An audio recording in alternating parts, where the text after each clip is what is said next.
until the afternoon of February 3rd. Mrs. Lucille Herman, a registered nurse, was at home preparing dinner, but when the children, 13-year-old Lucille and 12-year-old James Jr., entered the kitchen, out of nowhere, various bottles started popping their caps. No one saw the bottles pop or move, but they heard the popping of the caps and later saw the liquids that had spilled out. Shocked at what happened, the family did a survey of the home and they found a bleach bottle in the utility room, bottles of shampoo, medication in the bathroom, holy water in the master bedroom, and even a bottle of liquid starch in the kitchen, all open. More baffling is that even bottles that had a screw-type cap also had their tops popped off. 2 days later, when the children came home from school, another half-dozen bottles in their homes suddenly popped their lids. This included a bottle of nail polish, bleach, alcohol, starch, detergent, and a bottle of holy water again. James Herman Sr. was curious and frightened that this was happening in his home. He thought maybe his clever son, James Jr., was pulling a prank by adding carbonated capsules on the bottles, causing them to pop. So James Sr. then secretly tried to keep a close eye on his son. Determined to catch him in the act, he surprised him one day while he was in the bathroom, but as soon as he did, he just found the young boy brushing his teeth, and moments later, several bottles popped off and the shelves began rocking back and forth. Despite this, James Sr. still tried to look for tripwires or any contraption that might have caused everything, but still couldn't find anything at all. Unsure of what to do, he called police. At first, they thought he was pulling a prank call, but eventually decided to send a patrolman into the home because of his fine reputation. It wasn't long before the officer noticed the activity of popping bottles in the house himself. He wrote his report and another detective was assigned to the case to do a thorough investigation. Detective Joseph Tozzi began his vigil on February 11th, and by night he had witnessed a bottle of perfume pop open and overturn in a room with no one inside. The next few days the same disturbance occurred, but he soon noticed it centered on the bottle of holy water. On February 15th, James Sr. heard the familiar sound of a bottle and rushed to the room only to find the bottle of holy water on the floor. When he picked it up, the bottle felt warm. Later that day, the family was in the living room when a porcelain figure levitated from the coffee table and flew into the air. It moved inches before falling to the rug. This was the last straw for the family, and they decided to call in Father William McLeod for help. The house was blessed, but paupers, as the ghost came to be called, activities continued. But soon the popping bottles weren't enough for this poltergeist. It then became more active and violent, and one time even toppled an entire bookcase.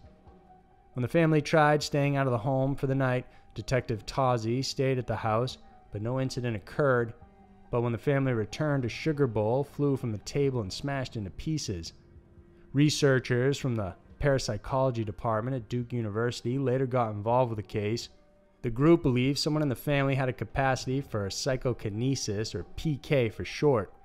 Even though they believed someone in the family had a strong capacity for this, they cleared them all, especially James Jr., of faking any of the events.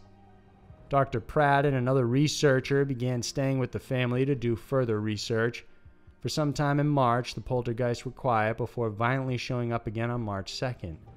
The round of activity went on until March 10th when Dr. Pratt and his colleague heard a loud popping sound in the cellar. They went downstairs to find a bleach bottle had popped its lid. Strangely, that was the last time the poltergeist ever appeared. From February to March 10th, there were over 67 disturbances in that home.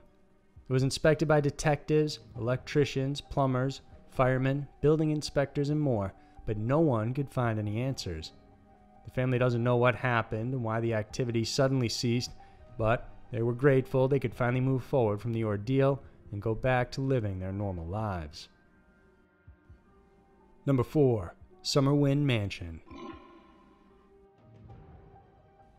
Also known as the Lamont Mansion, the Summerwind Mansion in West Bay Lake in Vilas County, Wisconsin, was first built in the early 20th century as a fishing lodge.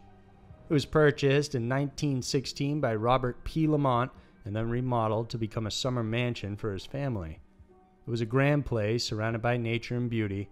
The Lamonts lived in the home for 15 years, and during that time, many of the maids reported that the home was haunted.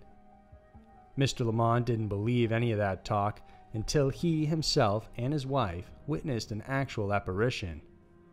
As the story goes, he and his wife were eating dessert in the kitchen when the basement door started to shake. It then opened and revealed a figure of a man standing before them. Lamont took one look at him and immediately fired 2 shots from his pistol, but the bullets merely passed right through him. Soon after that, the family left the residence. In the 1970s, a young family moved into the house, Arnold Hinshaw and his wife Ginger, together with their 6 children. Since the day they moved in, the family reported strange experiences in and around the home. They heard mumbling voices and saw strange shadow shapes and figures looming around the hallways. At first, they thought it was a coincidence, but soon appliances would break down and mysteriously fix themselves without cause.